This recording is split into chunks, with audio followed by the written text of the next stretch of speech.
for about your biographical essay and how you're doing on it. And we want to hear any of the problems you might be facing, the challenges that you're facing as you do your research, and any questions you might have as you proceed.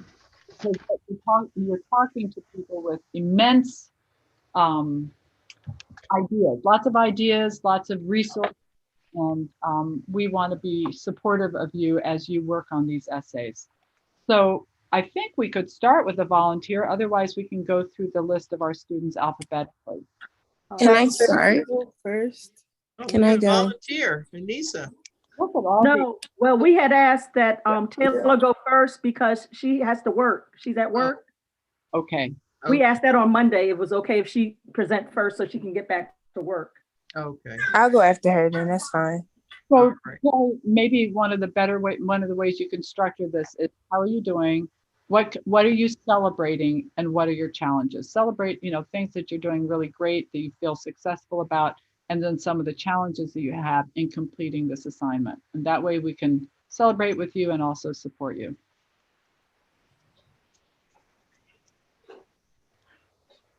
Okay. I'm sorry, I was on mute. It's hard to hear. I'm sorry. Could you repeat? Sure. Sure. What we want to hear from you is a general statement about how you're doing with your biographical essay, with particular emphasis on what you want to celebrate, what's going really well, and then what are some of the challenges that you have that you need to overcome in order to complete this assignment, this first essay. Oh, okay. Yes. So my first biographical essay is on Hildreth Poindexter. One of the highlights about this paper is that I'm very comfortable with MLA format and citing my sources, so I'm excited about that. One of the challenges that I've noticed facing writing this essay is getting more information, like basic biographical information, like as far as his marriage, early life. The only thing that I was able to find was, where he was born. He was born in Memphis, Tennessee, on May 10th in 1901, and he was one of 11 siblings of two tenant farmers. If any of the alumni have any information regarding his early life, that'll be very helpful because I've been looking, both me and my mentor has been trying to search for more information on that. And just unfortunately, I personally didn't see anything. But also Miss Susan Peaver, she was kind enough to share. There was a PDF document that had a few pages about Poindexter. It was more so of the lines of about his accomplishments in helping reduce the spread of malaria. The name of the book was by Horace Mann Bond. It's called Education for Freedom. So I'm grateful for that. Thank you. But other than that, all seems like all other areas are in my essay are going pretty well. But if anyone has just any additional information about Hildreth Poindexter in general, I'll be happy to take it so that I can add it to my paper. Taylor, I did know his daughter, Paciola is her name.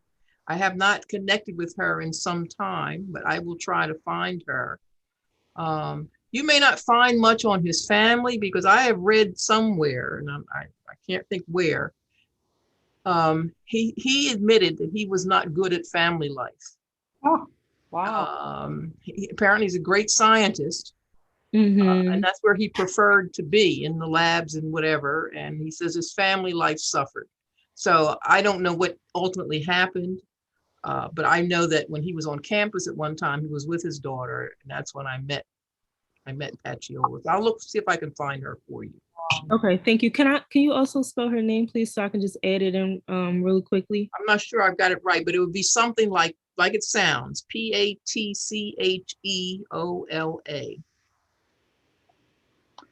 I'm gonna Google her now, but she's a scientist as well. Hmm. He was in my father's class. That's why I know him. Wow. Class of 24. Yep, yeah. Yep. I'm trying to see if there's anything else. But there's lots written about him in his science, in the field of science. Were you able to find that? Yep. Mm-hmm. Good, good. Can you cite some of his scientific work, Taylor? Are you going to cite that in your work summary? Oh, good. Yes. I did cite some of the sources where I found some of his work, but as far as maybe like additional research cited by him, I haven't found any of that yet. For example, some people, maybe he made his most important paper that he wrote about malaria. Maybe he wrote I'm sure he did write groundbreaking documents about, it might be kind of interesting to include reference to those. On Lincoln has it's like this database. I did find one, but it was like one page. I don't think it was the full thing. It was the protection of human rights in the light of scientific and technical progress in biology and medicine. It was a book, but I was trying to find the whole thing. But on the Lincoln database, it only showed me a page, but I did cite it. I'm just gonna see what I can take from it, but it's only like a page, so maybe I can find the whole thing, but I'm still trying to look for additional publications by him. That's another thing that I'm going to try and work on. Great. Oh, he has an autobiography, My World of Reality. I'm going to have to take a look at that too. Oh, yes, you might find in there the comment about his family life. You'll find many good things there, I'm sure. Okay, but some of them, it's a lot of them. Some of them aren't really free, so I'm trying to figure out how I can obtain it and cite the source. So with works that you really want to take a look at and you're not able to get them on interlibrary loan, or it's difficult, please send me an email, copy Sister Carol, and both of us, between us, will make sure you get what you need. Okay, thank you so much. Okay. Yeah. Okay, alumni. Any other alumni want to have any suggestions for Taylor as it relates to Hilders Poindexter?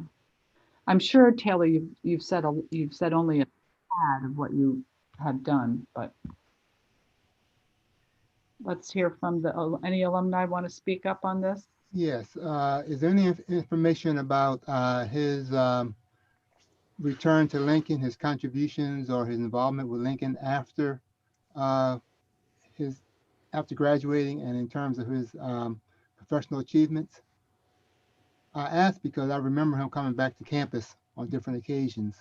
Oh, wow. As far as personal achievements, as far as coming back to Lincoln, I've been trying to search for that, but I haven't found anything about that. Like most of his accomplishments that I found online was more so geared towards his science background, as far as reducing the spread of malaria,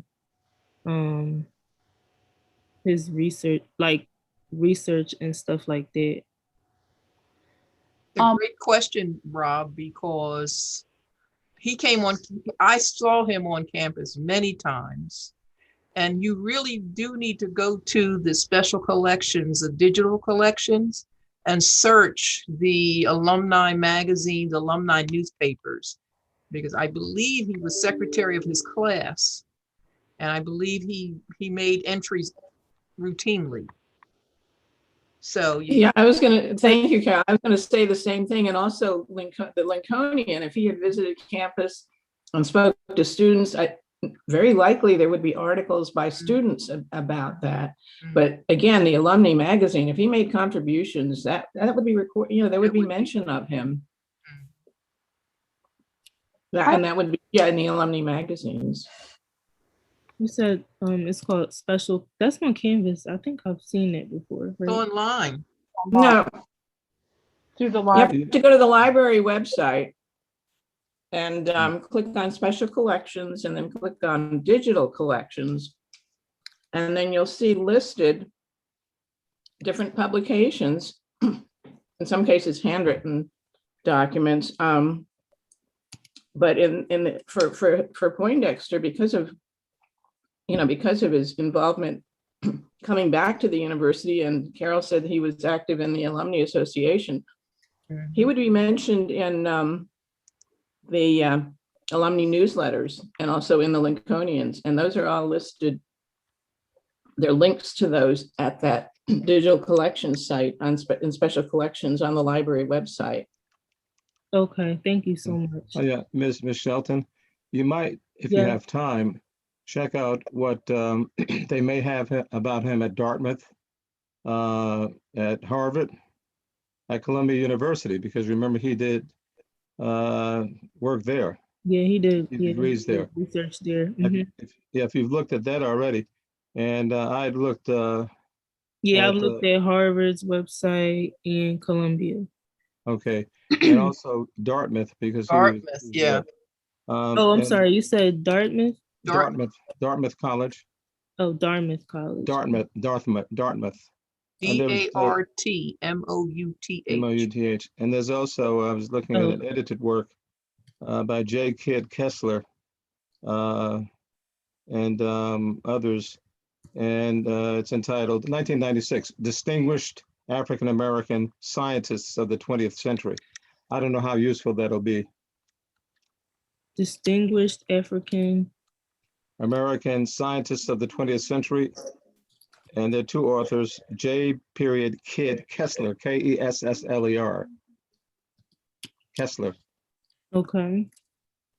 And they may have something that's useful there. Okay, thank you so much. Okay. I think he did work for different government agencies as well. I'm just trying to recall from some of the introductions he got when he came back to campus. I think like a lot of the malaria work he did under the auspices of the U.S. government or maybe an international body, but I would think that somewhere along the lines there would be information about how he was sponsored to do a lot of that work. Mm-hmm. And also, I'm looking here. Did you find anything by William Cobb, C-O-B-B, William Cobb? Did you see anything by him? It's entitled. Yes, You found that one? It's from the Journal of the National Medical Association. That's the one. Yes. Yes, I have information from. And you know about the National Medical Association, how that differs from the American Medical Association? No. Okay. It's like the national press, etc. Anytime you see national, it usually refers to African American organizations. Oh, yes, I know. Because frequently we weren't allowed into the non-African American ones, etc. And because I was out of the Mayo Clinic a few years back, quite a few years, lecturing to National Medical Association students on psychohistory and some other things. And I advised the Charles Drew Med Society, Pre-Med Society at Columbia.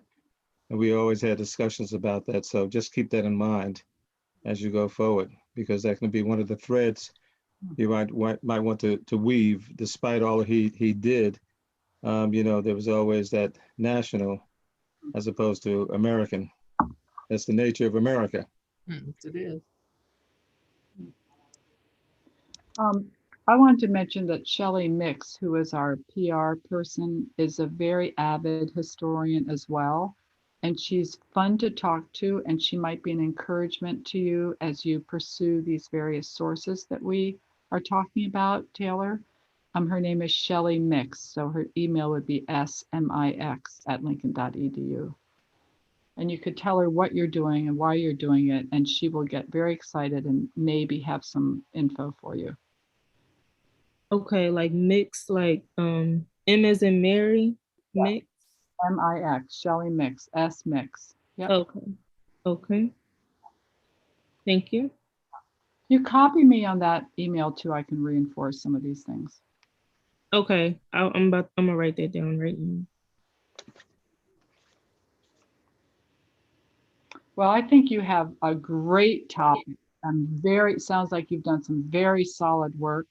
And it sounds like you've also got some new opportunities to explore. Do you feel, how do you feel, Taylor? No, I feel good. Okay, great. I'm just happy I can get more information on his early life, definitely. Yes, I'm sure you will. I'm sure you're going to have great anecdotes, and it's going to be a wonderful piece of writing. So, Thank you. You feel good, like James Brown. I feel good. we feel good when you feel good, I can tell you. Okay, so who wanted to go next? I did, and I'm going to make it quick because I'm at work, so I have a lot of background noise. I'm glad you're here. So let's hear it. Your mentor and your subject, please. Just to introduce my mentor is Mr. Robert Johnson, and would you say? I'm sorry. The next one. And your topic, your subject. Well, I have two people. I have Mr. Martin Kilson, and I have Mr. Bruce Wright. And when me and my advisor, we talked last week, he gave me the outline of what he would like the essay to look like. And I basically have everything down. Like I have like the basic information, like, you know, them going to Lincoln, what their life is like after Lincoln. He added in there that he would like more personal things about the people. That's my struggle a little bit. I did find out that Mr. Bruce Wright has 2 children. He has 2 sons. I did reach out to them, but they haven't gotten back to me. I called numbers. I found them on websites. One of them, Mr. Keith Wright, is under his job. I think he's the director of a law firm, I think, if I'm not mistaken. I have an email and a number. I called both of them and I left messages. And I do have to email Mr. Keith just for like personal information, like things like nicknames, like family life and stuff like that. That's my biggest struggle, finding more personal things to put in my essays. If I could jump in here, Anissa, is that your name? No. Yes. Yes. Yes. I actually have met virtually, never in person, but Bruce Wright's widow is alive. I'm living right now in Pittsburgh. I'm a Facebook friend. And if you like, I can see if I can get you two in touch with each other. Now, the situation with her is he passed away a few years ago. She's much younger. She's my age, so she's old, but not that old. I think she might have been, I'm trying to remember now what I learned about her when she contacted Lincoln when I was there in special collections. And it was recently after he had died. And are you aware that he wrote poetry? Is that one of the things you knew about him or not? Yes, ma'am. Yeah, okay. And I think she was thinking maybe of donating his papers to Lake. She was just trying to figure out, and she was going to visit, but then never did. But as I say, she's much younger. I think she might have been his intern. I mean, she's like a lot younger, like maybe 20 years younger than he was. But they had, after they got married, I mean, he divorced. So, I'm sure there's hard feelings probably with his children and her. But but she was with him a long time after, after they got married. They were together until he died, and he was, I guess, in his 90s, maybe, when he died. You probably have his dates. And I have not been in touch with her. It's just we are Facebook friends, so I would have a way to get in touch with her, and I could let her know that you would like to talk with her, if you're interested. Could you please? That would help a lot. Absolutely. So I will do that. And I can get your email address from the list that Carol sends out. So, and then I can send that to her. And yeah, Okay, she was that works for me. Thank very you. interesting. She sounded like they had a very interesting life. Yeah. So you If- could if I may probably say- learn a lot from her, although not about his, his kids, because Mm. they didn't have children. He had, his first marriage, and there were the kids from that. So that's, if you can get hold of them too, that would be good. But If I may say something anyway, very I'll quickly, do that. if I may indicate very quickly, you probably know that his first love was actually poetry, not ultimately going into law. Now you'll find loads of things in New York City on him. You go to newspapers, some of them are clearly primary sources, because he had the name, as you probably saw, Turn 'Em Loose Bruce. And he was controversial, outspoken. He railed against the establishment. He was my kind of man. Yeah. Yeah, he's that one of was the when Lincoln published, I guess it was in their centennial year, I if I'm remembering right, this little book of Lincoln poets, and he's one of the poets featured, and of course Langston Hughes is in there and some others. So that's a book that's in the library too, if you can see that. And actually, Martin Kilson has a book of poetry, and I think Bruce Wright is a contributor. So you've got them both there. on Are Bruce you Wright. saying that Martin Kilson also wrote poetry, Yes. or he had? Yes, also. Oh, I wonder, is he in that book too? I haven't looked I at don't that book know. for so long. Yeah, I forget. But they were friends, and I think probably close. I don't know their years. What's their years? Anissa would know that. What's their I think Lincoln Kilson year? might have been 52. I don't know if I just Anissa, pulled do that you out have of the that? air. Bruce, I think, wasn't he in the 40s? I mean, I think he was. I think so. I'm thinking Kilson was 52, but I could have that wrong too. So I think that's maybe correct. Kilson was younger than He- Wright. Yeah, it was 52 For who? for Mr. Kilson.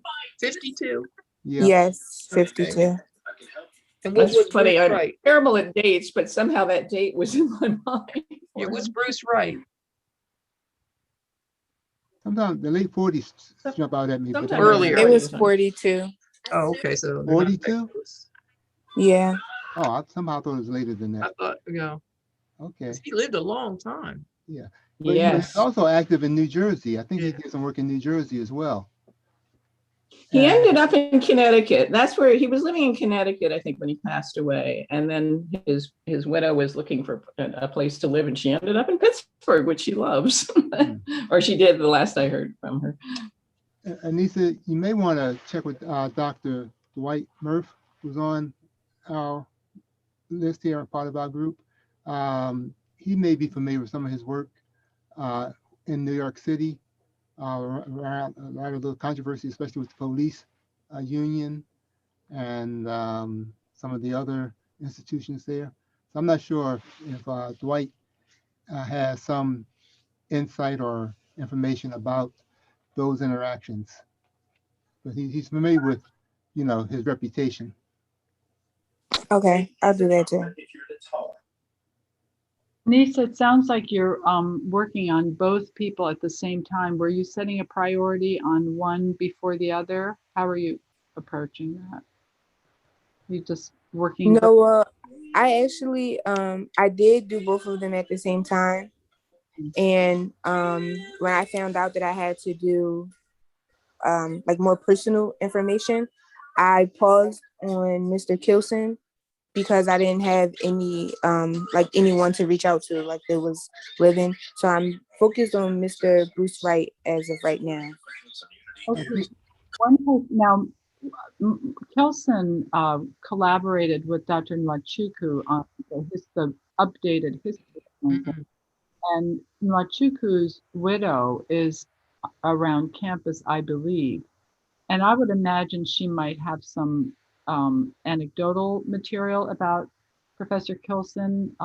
That's a possibility.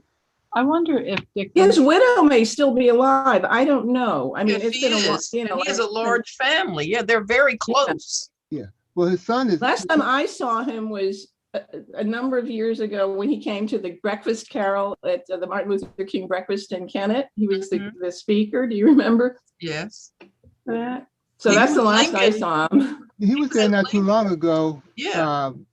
Because on one of our class reunions, he was there. His Yes. son was pushing him around in a wheelchair. Mm-hmm. Mm. So his son is around, and his son was close to him as well.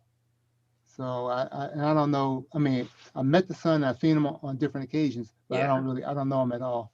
Actually, I have his wife's contact information, so I can give that to you. Oh, good.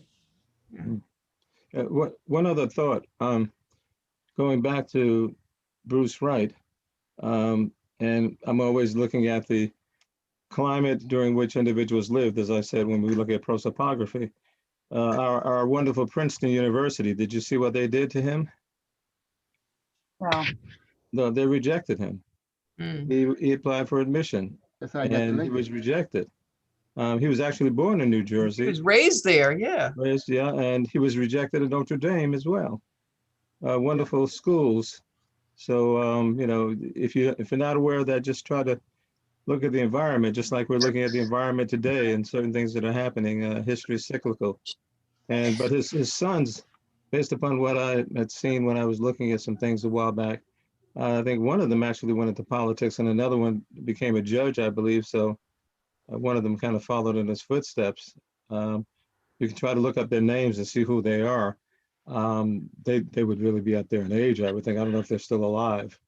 Yeah, they about the Princeton, my research, what I was looking at, they were saying that the Dean of Admissions denied him because he was Black.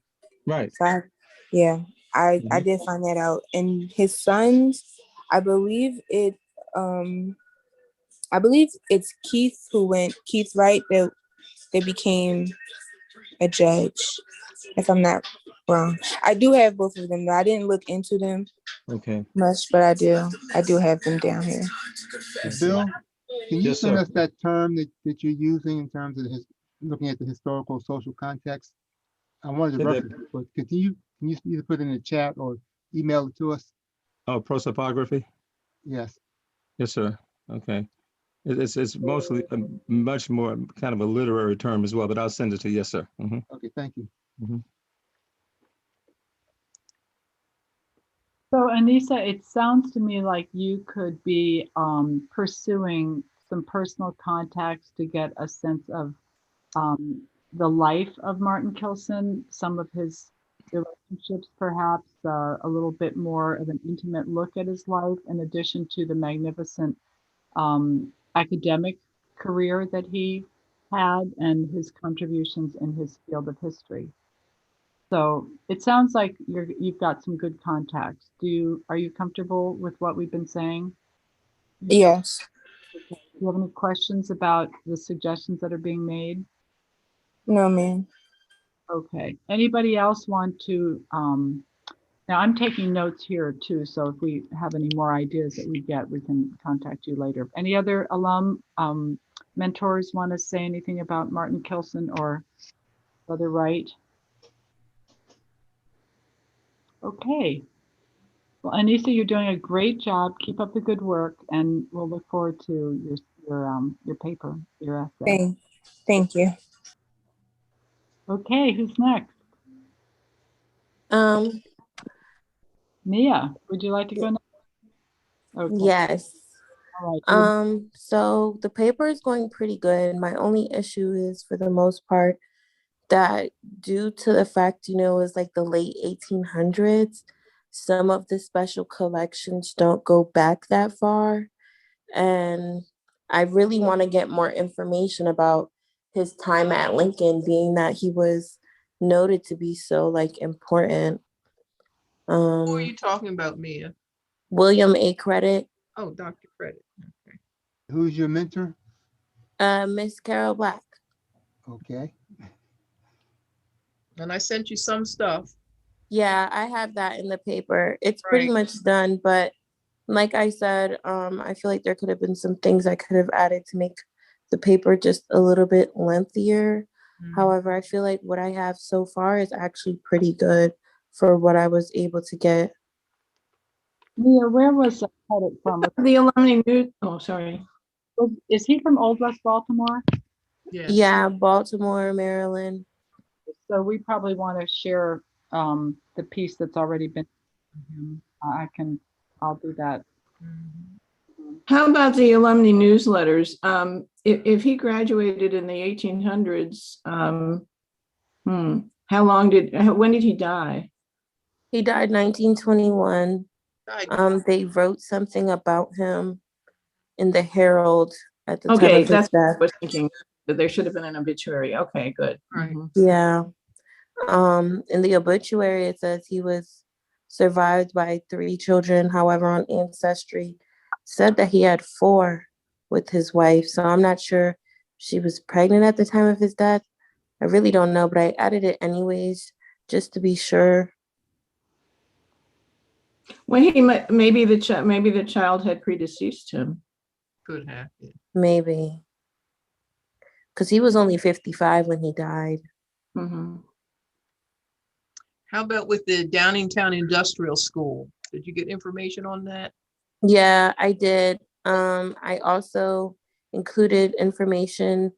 They had like a tight-knit circle of Lincoln alumni who were working together in these projects, who are also pastors.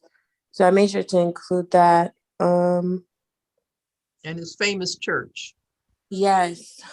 All of that's in there. Like I said, the real issue is just little short stories that could make it a little bit longer.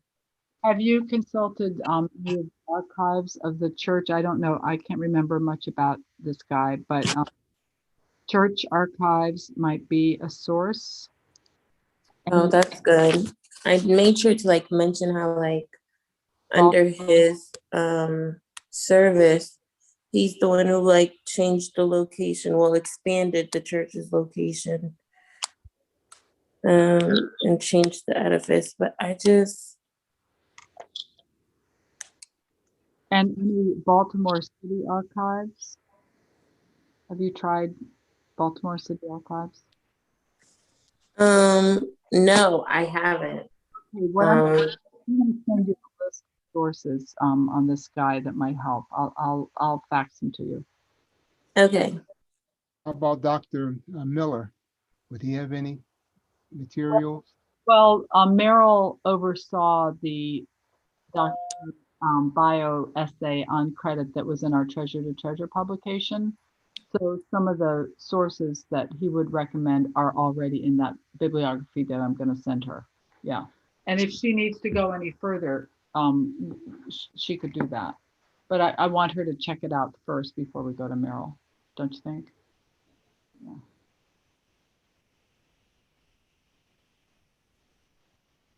And he was active in the Alumni Association, so we can try to document that.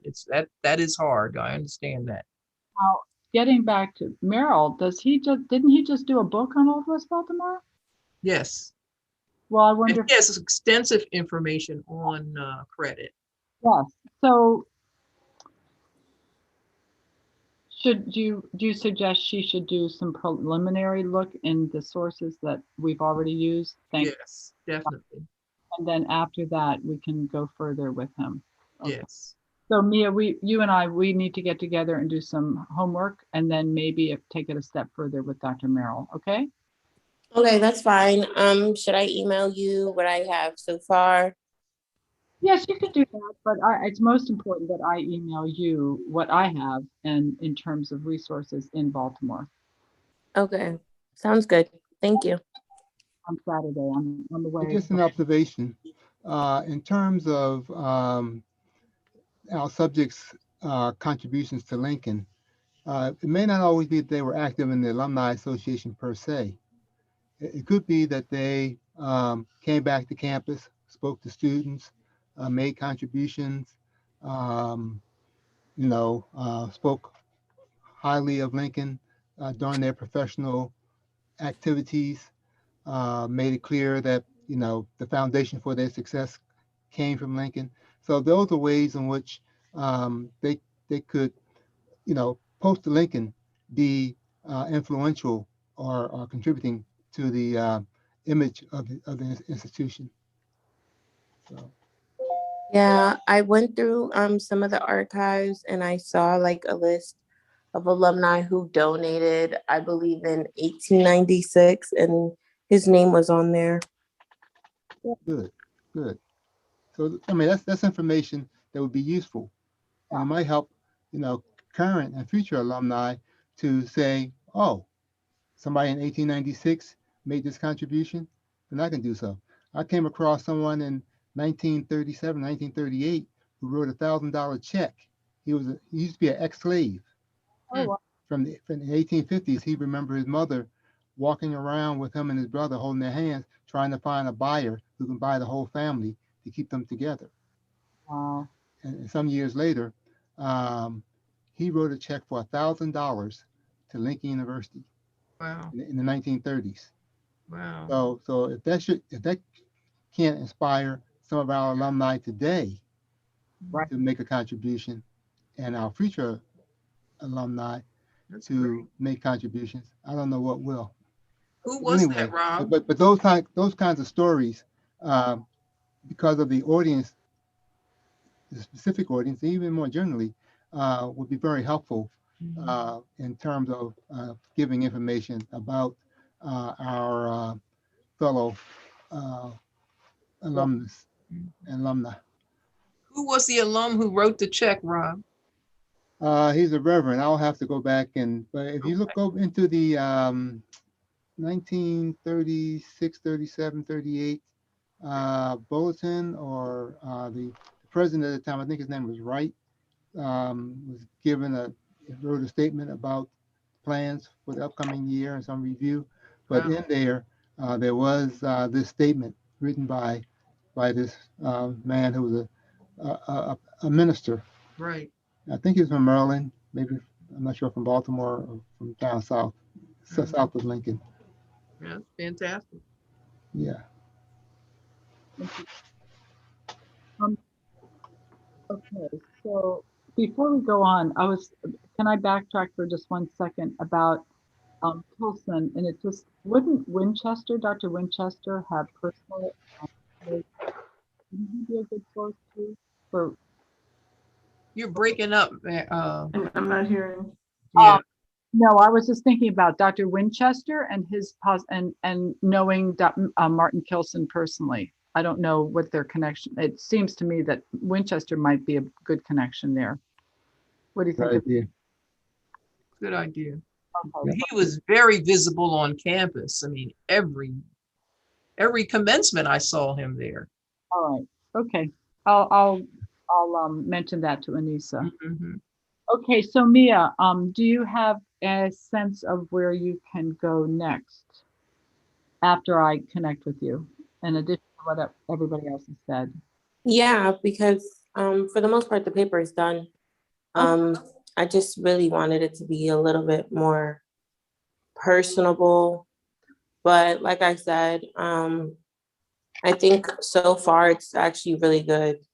So once we, I get the email and stuff, I'll be able to put some more things here and there. And I think it will wrap it up really nicely. That's excellent. That's the way this works. It grows, it does. Excellent. Very good. Okay. Thank you. Who do we have? Kaya, we haven't heard from you.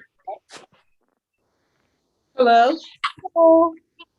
Hi, how are you guys doing? Well, thank you. My mentor is Mr. Murph, Professor Murph, And right now we're doing William Fontaine. Hold on, sorry. How's it going? We got to speak to the author, Bruce Kulick. Hopefully I'm saying his name right. And I did get the book, The Black Philosopher and the White Academic, or Academia. So far, I'm almost done with the book. I've implemented his life into the essay. Oh. But yeah, so I read a little slow, so to get everything I want in there, I gotta alter around. I've been putting notes from each chapters on my Word doc. We talked to the author as well. He seemed very passionate in our conversation that we had on Zoom, but as for reading the book, to me, it doesn't, I don't know. His energy doesn't fit the same as when he talked about him in the interview. Maybe I have to keep reading more. So. Well, it could be scholarly objectivity that he has to practice in writing. That too. I just know that when talking to him, he seems so enthusiastic, as in Professor Fontaine was one of his closest friends. But when reading the book, it was like, I guess you could say like a lost memory or a lost artifact, I guess you can say. I don't know how to properly explain it. It seemed like it had more distance. Huh? I'm sorry, you broke up. Author was the book had more distance from the subject. Mm-hmm. Or just maybe, as Professor Johnson just said, more objective maybe. But that's you're still reading it and you're learning about it, and that's what you're supposed to be doing. So that's good. Right now, I'm writing the essay, and it's not a big funk, but I feel like it's a crucial detail or fact to get correct. In the book, it stated that Professor Fontaine was a part of Pi Gamma Psi fraternity. And when I tried to look up like the organization on campus, I couldn't find it. It just kept referring back to fraternity Omega Psi Phi. And even in his biographies to Penn State, they say that he was a part of Omega Psi Phi. So I don't know. I know it's not a dramatic change, but I want to make sure I get it correct. Okay, well, it could be an honorary society too. It could be a professional society. Mm-hmm. So, If you look in the his yearbook, which would be online, and you know how yearbooks will say what organizations you belong to, and so you could what's listed in there. Have you already seen that or not? I looked in 1930 and 1931 yearbook, and when they mentioned Oops, I lost you. Can you hear me? now, Oh, now I can. Okay, sorry. When I looked in the yearbook of 1930 and 1931, it was more so referenced towards as a newspaper article in the Lincolnian. So I don't know. What was his graduation year? Was it 31 or is that? I believe it was 1930, either 1928 or 1930. Double back. Well, did you find the yearbook? I mean, maybe it's possible the yearbook isn't there. That's a missing yearbook. But if he appears, in the senior picture of that yearbook, what I'm saying is it would presumably list the activities that he was involved in, the organizations that he was involved in. Under his name specifically, how in the yearbook there'll be the pictures of the seniors, and then it'll maybe give the Ravel name or activities that they're involved with. So you could see what you can find there if you haven't already. we should students should be mindful that Lincoln had a seminary during those days, and so some students got their undergraduate degree in liberal arts and got a bachelor's there. And then they may have continued on in the seminary, and at that time it was offering a bachelor's degree as well. And so that's why I put down there post Lincoln baccalaureate, because some of our subjects may have gotten 2 degrees from Lincoln, but they both may have been considered baccalaureate degrees. One would have been in one of the areas of the liberal arts or the sciences. The other one would have been through the seminary in theology. So, Mhm. so when you're searching those figures from the earlier periods, you should be mindful of that because they may show up. It may be confusing. It's like, what year did they graduate with a bachelor's? It may be both years. Yeah, I don't know much about him, but in looking at the history of philosophy, thinking way back, I think I remember he was a valedictorian of his class. Yes. But so I think the He's year, from Chester, Pennsylvania. okay, so he graduated. So he graduated what, about 1930. So if there's a yearbook book, like you said, Mhm. again, but I just know it, as one of the philosophers who also taught Latin.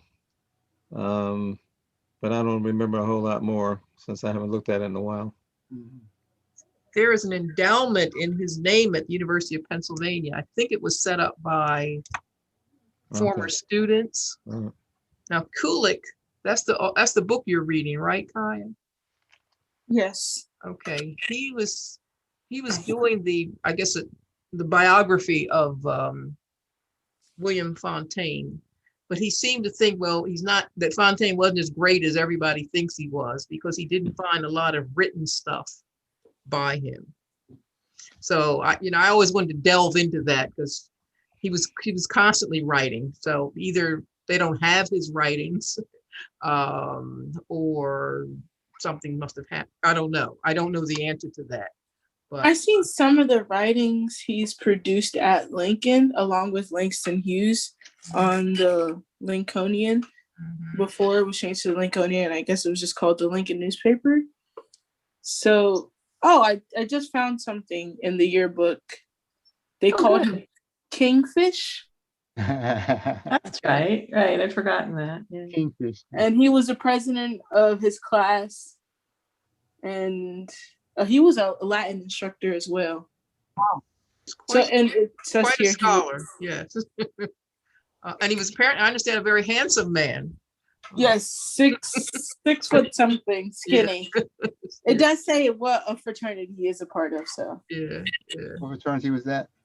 Omega Psi-Phi. Okay, Q Psi-Phi. Okay. But he was the first Black faculty member at the University of Pennsylvania. Mm-hmm. Now there was some question about tenure track versus non-tenure track, or I forget the term they used for him, contract or something back in those days. Yeah, I forget. It's been a long time since I read the book, but I remember there was some issue about tenure, and he had a hard time getting it. Did he finally get the tenure, or he never? I don't remember. I don't know. But been a long time. Yeah, in fact, he was writing the book when I was working at Lincoln, and so he had contacted me, and I helped him with some research. So then I got a copy of the book. I forget if he sent it to me or if I bought it, but that was a long time ago that I read it. But no, he was an admirer of Fontaine, but I think he saw, my memory is that he saw it as a problem that he didn't have a lot of published stuff, which was so important for getting the tenure. I think that was part of the issue. Could have been. He did say that he had problem finding information with Fontaine because his work was scattered. Like he couldn't find a set. I don't know he couldn't find documents set towards him. It was very, very small collection. And any archives from Penn State to Lincoln. But he did speak highly of him in our interview. Are there any citations in his book that you want to look at, that you've looked at? Does his bibliography at the end that you feel like you want to go after? I'm still reading the book. I noticed in the back he does have notes and citations from different references. So I'll probably double back to those just to double check, see if there's any more there that I would like to add on. Okay, good. It sounds like you're doing a pretty thorough job, Kaya. And now from our other alumni, we're still trying to get in contact with Miss Sheila Oliver. I don't know if anyone is able to get in contact with her, but she is a governor of New Jersey, I believe. Lieutenant Lieutenant Governor. Governor. Lieutenant governor. There you go. Thank you. But I'm Okay, still she's trying very to find more contemporary. information. Pardon? I said she's very contemporary then. Oh, yeah. Yeah, Yeah, she's very busy. yeah. Well, Lincoln did an article on her in one of Yeah. the publications. Mhm. Yes, yes, right. And you could also go talk, connect with Shelley Mix because she probably would be, she may have even written it. I don't know. Mhm.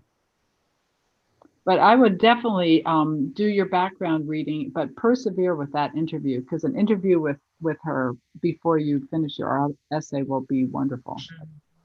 But you've got to make sure you have a lot of knowledge before you talk to her. Mm-hmm. Excellent, Kaya. I'm so excited. I want everybody to know that Kaya is one of my freshman advisees. She's a transfer and she's doing just great. And I'm so happy she's in this course. Terrific. Okay. All right. Was I right about that, Kaya? You are a transfer, right? Did I get that? No, I'm not a transfer. transfer, but she's I took a year off of school before coming to Lincoln. all right. Okay, but she's a perseverer. Let's put it that way. All right. So now we have to hear from Deja and Tamara. And who would like to go first? So I'll go. Okay, Deja. We're happy to hear from you again. Let's see it. Let's hear the progress report. Yeah, so with my first person, there's a lot of information out there on them. My second person, not so much. Who was the first person? I'm First sorry. person. Thurgood Marshall. Oh, okay. Okay. And who's your mentor? Mr. Wiggins. Oh, okay. Some character, huh? Yeah, so he helped me out a lot actually. With giving me like information and stuff. So what, like with the second person, because it's not that much information on her. Who is the second person? Adrian Roan.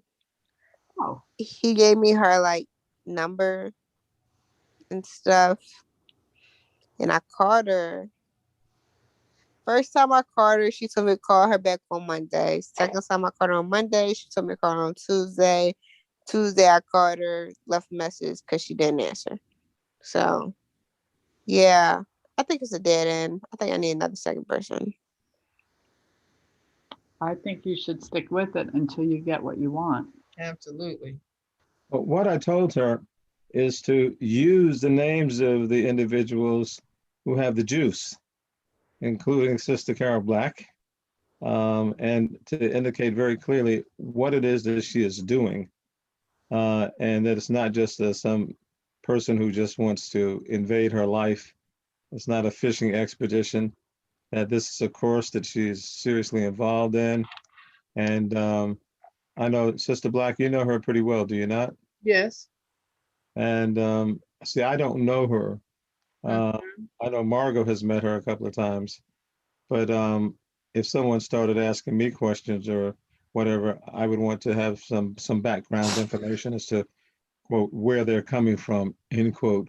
So if you can help out, maybe she can get some better response. That's what I said to Sister Outerbridge earlier. What year is this I'll person? give Adrian a call. What year is she? She would be 70s. 70 something, 2, 3 maybe. We were supposed to meet though, so I could give her more information on the course. That's like what the meeting was about. When I called her last week on Thursday, she told me to call her again on Monday because she was making dinner so that she could get more information on the course. And it's just not working. So Deja, have you done your background work on her before you even have the interview?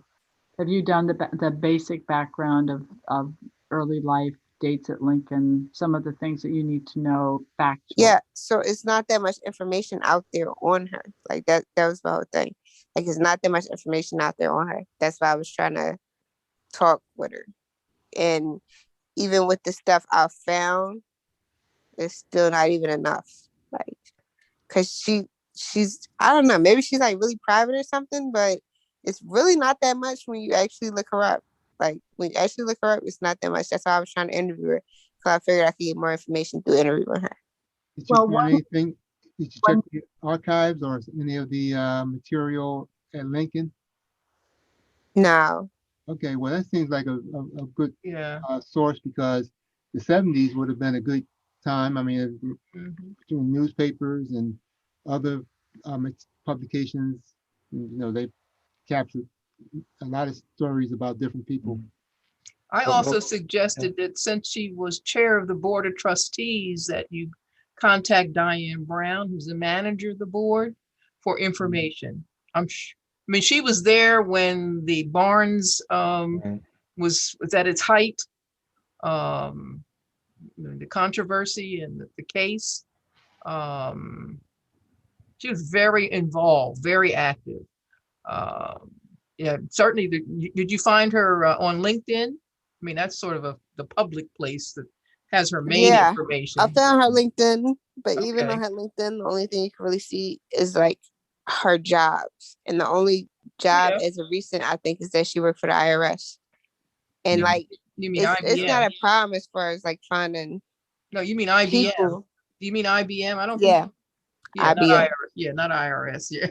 But it's not a problem as far as finding people to talk about her and like things other than that. But the basic information, like the stuff that comes before that, that's the problem.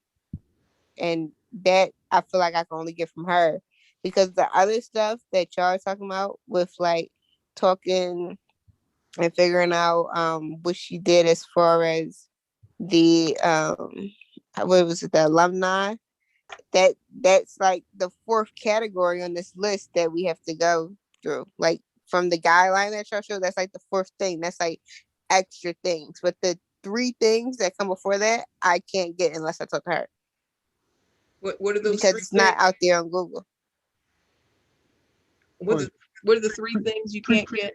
Pre-Lincoln days, Lincoln Okay. experience, and what was the third thing? I don't have the list in front of me.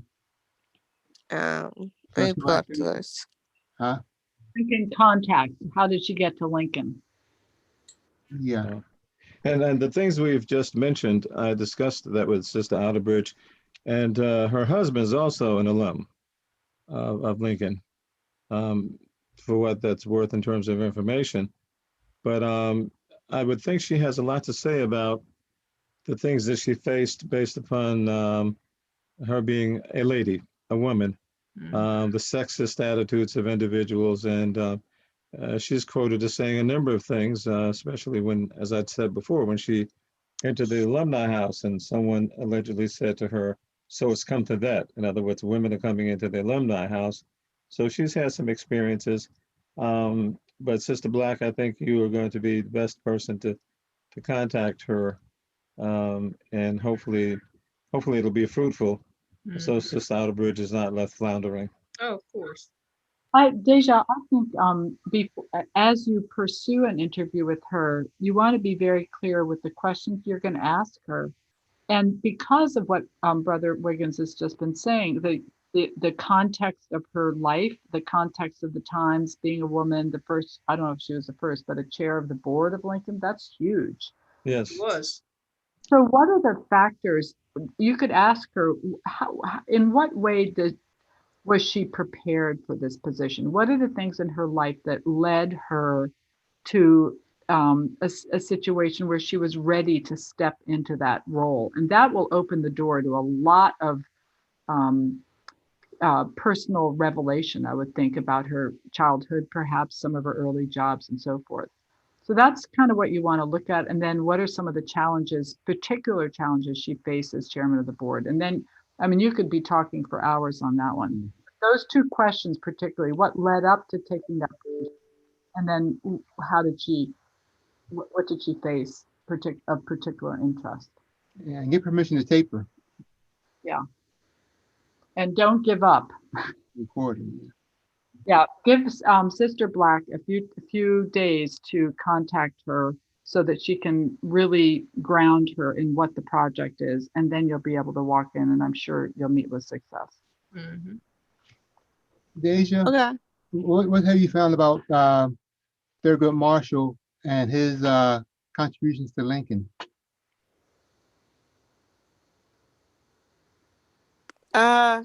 So as far as I'm seeing, he did a whole lot more contributions to the world than he actually did to Lincoln per se. Because it seemed like as soon as he left Lincoln, he went to law school, and then after he went to law school, he started really getting involved in his career as far as like trying to change like the segregation laws and stuff. So I think it would be fair to say about Thurgood Marshall that his presence at Lincoln is minimized in biographical, in most biographies, and it's a bit of a controversial subject. And so I think you want to be sensitive to that. And I'm not sure what Brother Johnson is looking for there, but it's a very important question that he just asked you. Did he Well, like? I wasn't looking for anything in particular. I was just curious because on the one hand, we have one of your subjects who became chairperson of the board, and that's a major contribution to Lincoln alumni affairs.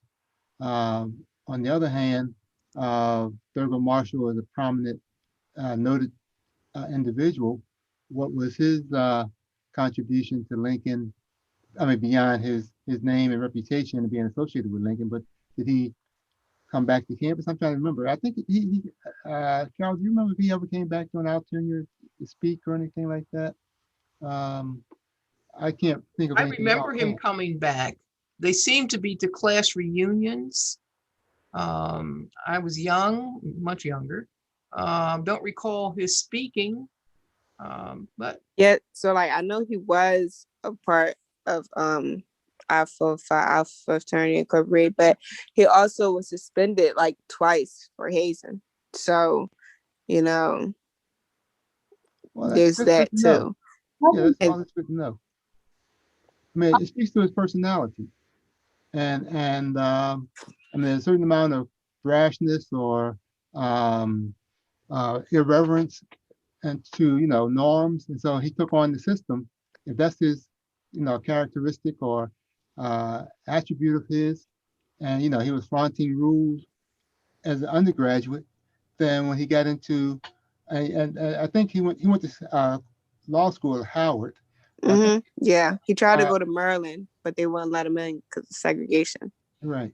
And so I think there may have been a group of law students who were influenced by a law professor there. I can't remember all of this. right. But he may have been into an anti-establishment mentality, a rebel, if you will, from whenever, and that carried over into his approach to a number of societal issues. So I mean, I don't know that to be the case, but that may be information. I mean, if you pull that information together, that may be something that that comes out. That may be a theme that emerges from these particular situations, being suspended from Lincoln because of hazing and fraternity stuff. We know he drinking, and I don't know about womanizing and things like that, but that whole aspect of his life would speak to him taking on this kind, being willing to take on the establishment, if you will. I just remember. So I have a so book. from what I found in like research and stuff like that, it seems as though he was like doing this hazing and stuff because he was just like immature. Because after he got suspended, and he came back, like I think probably after the second time, he got his stuff together and he was like really into his book work and really on like a straight and narrow. And from that point forward, like he was on his P's and Q's. He went on with his life, and he like did what he did as far as changing the world and stuff. So I think that really changed him. Like that was kind of like a turning point for him. I think he just probably wasn't mature enough at the time, but he always knew that it said like he always valued education, and he always knew that he was going to like go into higher education and pursuing his law degree and stuff like that, because when he was younger, his dad kind of prepared him for it, and they debate I think like Law and Order at the dinner table and stuff like that, and he read the Constitution as like a punishment, so you would. So like he always knew that he was going to be a lawyer. Good. Deja, have you seen a book titled The Young Thurgood Marshall? No. I do have it. I don't have it here with me, but I will. It's at my other house. I will get it.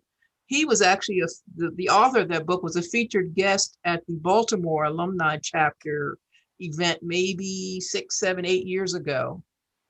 But he talks about Thurgood as a young man, obviously. So there's a lot of information there. And then I was going to say that we do know he chose Lincoln trained lawyers as his early law partners. So he had a camaraderie, association, fellowship with his Lincoln, whether they were classmates, but certainly with alumni. So where am I getting this idea that he was mad at Lincoln for some reason? And I've always heard that, and I don't know where I'm getting that from. Should I erase that from my mind? Do you know anything to it? I don't know anything about that. Really interesting? Mm-hmm. But he was mad at Lincoln for some reason, and Rob mentioned his personality. I mean, he's a pretty strong man, and he said what he wanted to say. And I think probably did wrangle his horns probably with the administration at Lincoln, and probably for good reason. But I don't know him to have that negative. All the more Deja, what you're doing is really important, because to have Thurgood Marshall as an alumnus of Lincoln University is hot. I mean, that's a big deal. And it's not played up enough, in my opinion, what I've seen. And you have an opportunity to, enrich the Lincoln legacy in the public arena by your work. The author of Young Thurgood, Sister Black, you might remember he spoke at one of the gatherings in the cafeteria on campus. Oh, okay. I have a copy of his book too. You remember he presented? Maybe that. Right, I think yes. I remember listening. Yes. Okay, that's and I talked with him for a while. Mm-hmm. And honestly, I was waiting for Sister Outerbridge to come up with that herself. Oh, okay. I was kind of leaving it out there. I have a copy of the book that he autographed. Good. So I was just kind of holding the feet to the fire. Don't get mad, Sister Outerbridge, but you've got to dig. It's out there. Yeah. And it's an excellent work. It's an excellent work. Now that he got expelled, and he was a prankster. He was a joker. There's no question about that. And some of that may have, I think, been in his mind if he has any ill will toward Lincoln when he was expelled, because he was expelled. And as I told Sister Black, he was so raucous in many regards that he actually injured himself running after a pickup truck. And I'm not going to talk about the details, but he was left with one. Let's just put it that way. If you're reading between the lines, because he was running after the truck as a frat member, acting up. He was quite a character, a slick dresser. He was smooth, let's put it that way. So that's much of his personality. But he did wake up, and he spent time with Charles Hamilton Houston, et cetera, the Howard University connection as an understudy. So those are some of the things that are definitely out there, Sister Outerbridge. You won't be without much material, because there's a whole lot out there. Mm-hmm. So, but I'm letting you get in there and get that research, and before I run my mouth. Okay, thank you. All right, you're good to go. I think. Are you? You have a sense of further direction? What you're going to do next, Deja? Yes. All right, good. So now we have to hear from. Thank you very much. That was good. Wait. Quick question though. What did you say that I should ask He said there were real pivotal questions to ask Adrian, I think. Yeah, what are the, what I said, what I was, I think you should focus on are, what are, in her career path, what were some of the experiences she had that prepared her for her role as the chairman of the Board of Lincoln? And once she was the chairwoman, what were some of the challenges, special challenges she faced? Because she lived through some rather tumultuous times. Okay. Preparing for the position and then the position itself. But read up on it before you even talk to her. It's nothing really to read unless I find something in the database. I'm looking at databases. Okay. You know, he suggested, but other than that, it's like nothing out there about her. Okay. No, you haven't found it, dear. It's out there. Okay, Tamara, let's hear from you. Tamara is an English major, and is she still there? Tamara, I hope you're Yes, still she's here. Yes, I'm here. She's doing her work. She's graduating in December, and she's one of our excellent students, and I can't wait to hear your update, Tamara. Okay, so my mentor is Miss Susan, and I am doing Christian Fleetwood. Okay, so the good thing about it is I am increasing in my research and I'm finding more and more information about him, which is very good. A situation I've come across is trying to distinguish a fine line between the research and my work. That's where I've really struggled the most with, and I really would like some advice and some help. You know, I'm doing this and I want to know, like, how is it, like, is there a way where it could be too many quotes? You know what I'm saying? So that's what I'm struggling on. I would like some advice. Sorry, could you repeat that? But the distinction between your research and what? In my work, like the information that I'm collecting, but also quotes. Like, so for example, in my first draft, I've noticed that I'm using a ton of quotes. Am I supposed to do that? Or is that an issue? That's my question. Well, if it's a question of attribution, did you observe or interview or contact Fleetwood firsthand? And the question obviously is no, because of the time period. So the information comes from somewhere.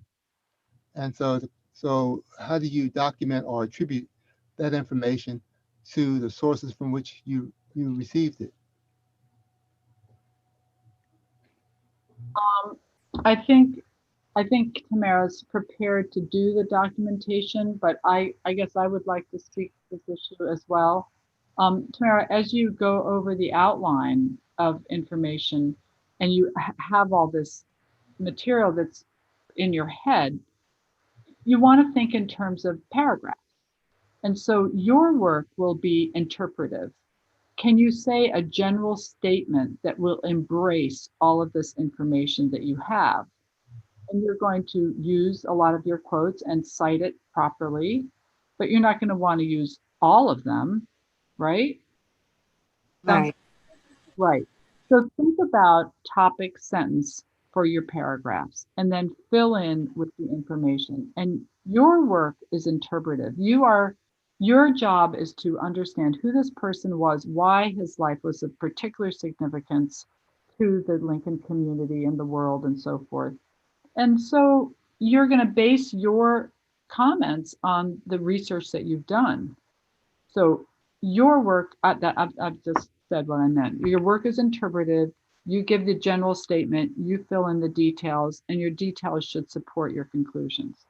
Does that help at all? Yes, this helps so much. Thank you.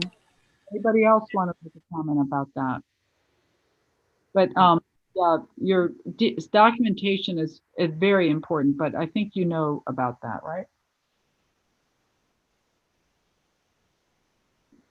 Yeah. Tamara just went off. Any other comments? She's still here. She's still on. Still there. Any other comments for Tamara? I would just say that you should follow all of his activities very closely, because we know he went to Liberia. He was part of the Colonization Society. I think Maryland Colonization Society. He went to Sierra Leone, and of course, he served ultimately under Benjamin Franklin Butler, who I've talked about before. I mentioned him, the whole so-called contraband decision at Fortress Monroe. And Benjamin Franklin Butler, as I told everyone before, was so much involved with Lincoln University in terms of its faculty makeup. He was also, of course, don't forget, involved with the newspaper editing. A man who you wouldn't have thought.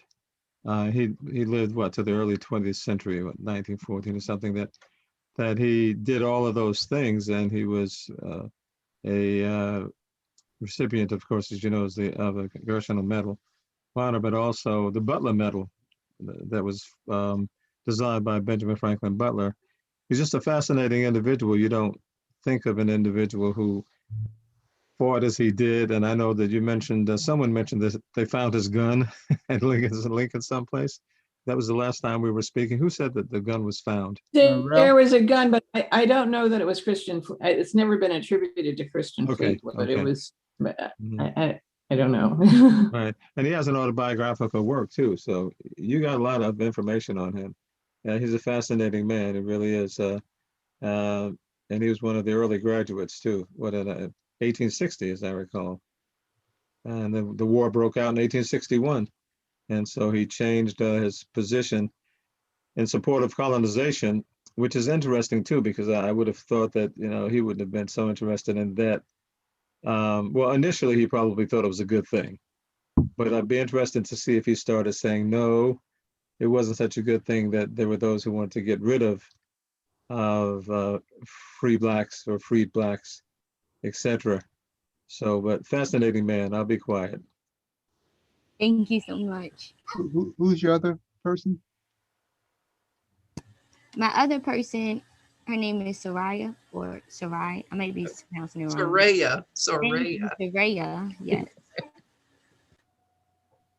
What's the full name? I don't know her last name at the moment. Her maiden name is Coley. I'm trying to remember her married name. I'm not coming to me at the moment. And what She's year did she president of a graduate? college in California. And what year did she graduate? Again, 70s, around the same time Adrian would have come out. Mm-hmm. Mara, it sounds like you have an interview coming up with this president of the school in California, and that's really a great opportunity to learn from a trailblazer, female trailblazer. Mm-hmm. Yes, I would definitely love to interview her. She's very approachable. See, it's kind of exciting to think of you doing that interview, because you'll be advertising the kind of students we have at Lincoln, and that's a wonderful thing to do. You never know where you're going to be going to graduate school if you do, or getting a job and so forth, but it's a great opportunity. So pursue that, I would. Do we know what college this woman is president of? California Polytechnic at Pomona. Wow. She spoke at Lincoln maybe 2 years ago. California State Polytechnic University. So she has a technical or engineering science background? No, I don't think so. I knew her as a undergrad and then as a PhD student in sociology at University of Pennsylvania. She may have gotten other degrees since then. Okay. She's the first female president of, they call it Cal Poly. That's why I had to look it up to figure out what is Cal Poly. It looks like she's still using Coley as her name. Hasn't taken on her married name. I would take that under advisement, use the website for the university, go there, but focus on your Fleetwood essay and make sure you finish it first. And I think then you can go 100% into the next one. That's what I would recommend. Mm-hmm. Any other comments for our students, or a student in this case, or students? Yes, can I ask, so the final draft for this would be... Not hearing you, dear. Oh, Are you able to hear me now? Yes. I just wanted to make sure. Our final draft would be due when for this first. We extended what's on the syllabus till next Thursday. So you have Monday again to connect with your mentor. We also said that this is the answer to your question is next Thursday, with the understanding that as you go along during the semester, you're going to be adding things. You might add more information as you come upon it. You never know where this is, but we want you to bring to completion one of the essays so that you can work 100% on the second essay. Does that make sense? Yes, and did you need us to send you, because I noticed that there was a submission on Canvas. Did you want us to send you or upload the draft that we were supposed to have ready today? No, we're interested now that we've talked about this and you're obviously going to be adding things. What we want you to put up on Canvas as your quote final draft for this essay, this go round. Unless you want feedback. If you want feedback, editing, you can send it to me, you can send it to Sister Carol Black, you can send it to your mentor. That's where you get the input before you get the final draft that you submit on Canvas. Okay. So the final we did agree the last class that today you would send your first draft to your mentor so that we can assist you with it in any way we can. Right. Got it? Okay. Yeah. I received mine a little bit, just a few minutes ago from Mia. So I haven't looked at it yet, but all of you should be doing that. Right. Because are we just sending it to our mentor or are we sending it to y'all too? Well, we said send it to the mentor. Dr. Button said you don't have to upload it to Canvas. I would suggest maybe we reconsider and have you also upload it just so we know it's done. Okay, then I will check in Canvas and say multiple submissions are possible. That will change I'll fix that. Oh, okay, I understand. You're saying there's an issue with Canvas doing it that way. Wait, so it's not required to submit it on Canvas or that was confusing, I'm sorry. So you just said we don't have to submit it on Canvas, but what we need to do is, if we haven't done it already, is to send it to our mentors so that they can review it. Yeah, correct. So that way by Monday we'll have feedback. Yes, and then on Thursday is when you would like us to submit it on Canvas. Right, your second draft. Did I get it right, Dr. Button? What Taylor just said, I am in agreement with that. Okay. The purpose of the submission today is to get feedback from your mentor, from your mentor primarily. I'm always about editing, so if you want additional feedback beyond your mentor, you can submit it on Canvas because I'm going to go in and change it and give it a different, enable you to submit it more than once. But make sure that what you submit says at the top, final draft or first draft or final draft. The final draft is due on Thursday. The first draft needs to go. Carol, do we want to insist that it goes on Canvas or make it optional? Do you have an opinion on that? Well, I would prefer that it go on Canvas and go to the mentor just so that we know it was done. Okay, great. Then I will agree with that. But both on Canvas and to your mentor. And they get credit for the work they've done. Well, not only that, but you might even get more feedback than you expected, which is really terrific.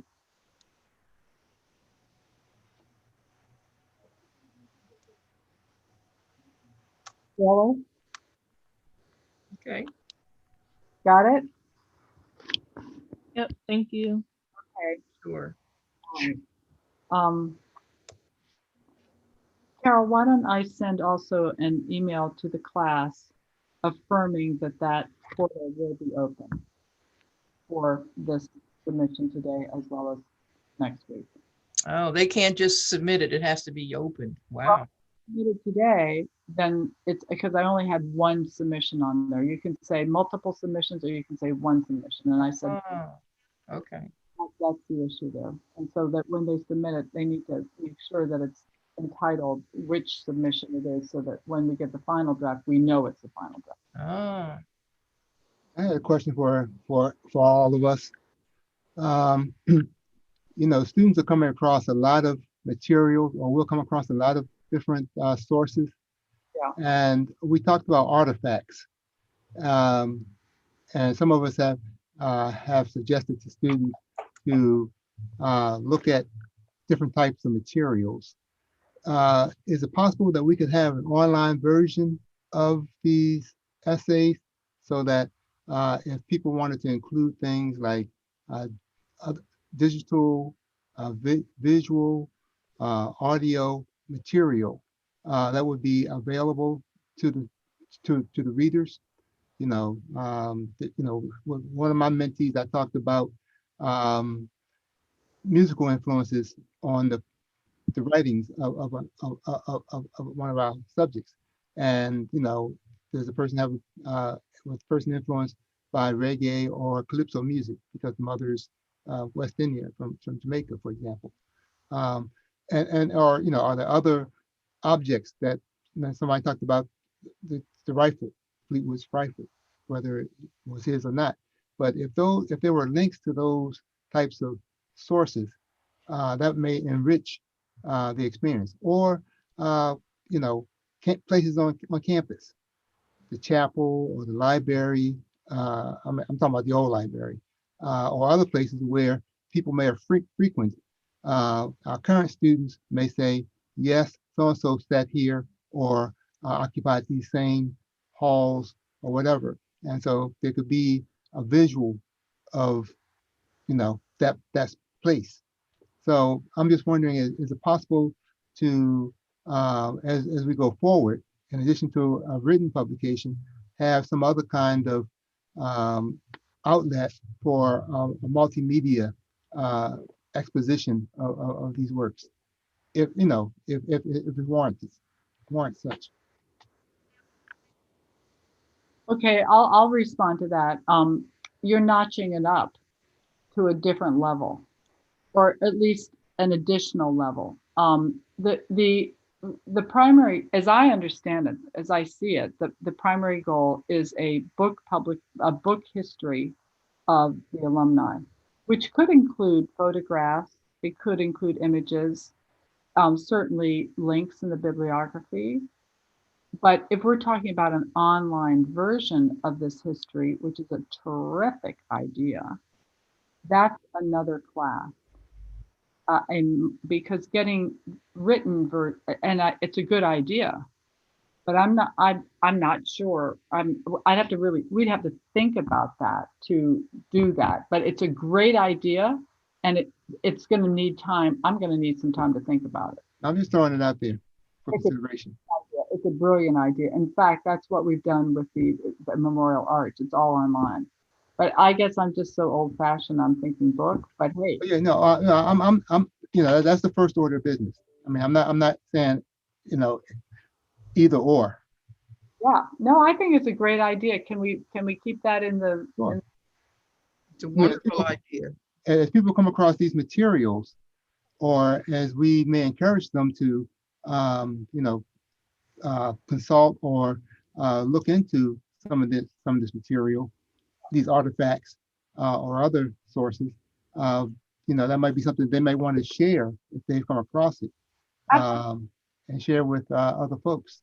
Well, I do think that images are easy to include in a publication, but links to other sources. Are you thinking an online publication? That's. Well, I mean, I'm just thinking that if some kind of way, if say for example, if a student says this spot at Lincoln, I'm familiar with, and so was so and so, And so if you know, if there's you know, the image of that building, I'm not just the image of the building, but if you know there's something happening there, you know, something that may require some kind of three-dimensional presentation, you know, you can get that from, you know, from technology that may not come across in a written source solely. Sure. Well, in the Treasure to Treasure publication that we did with our other special projects, we had images from our art collection. They were beautiful. We had images from Dr. Merrill's Nanny Jack archives. So there were illustrations in it, and it really enriched the publication. So that's what I would say about a print history. But there's no reason, so I would be the one to do it because I'm not technologically excited about that at this point, but it's absolutely doable and probably a very appropriate way to take this project. Carol, do you want to say something about this? Well, no, I thought initially, Bob, I thought you were referring to placing resources maybe like in Canvas about the alumni that they're researching, that they just as a resource. And I think that's a great idea. The problem is telling Dr. Button we need more space. She only has like 2 gigabytes, which is almost nothing. When I was trying to upload, you know, just books, ebooks, I was out of space after the first one. So then I upload them to YouTube or, you know, and then link them back into Canvas. And then it's when they click the links, they don't necessarily go to YouTube. They should, but it may take a second or two to go. But so that's the challenge. So if she could get more space, wonderful. We could upload a lot there and it would be to the benefit of the students, definitely. Okay. Well, let's just get the essays done first and then we can go from there. Right, right. Then we'll get a whole new website and the presence and the Alumni Association worldwide with all sorts of wonderful things. Right, right. Because that's a great idea. Okay, I think we're probably finished with our student report. Yes, yeah, we'll let our students go. We've really delayed them today. Did a good job, students. Good job. Will the mentors stay on for a minute? Yeah, every mentors stay on. Okay, thank you. Okay, students. I guess you can say enjoy your dinner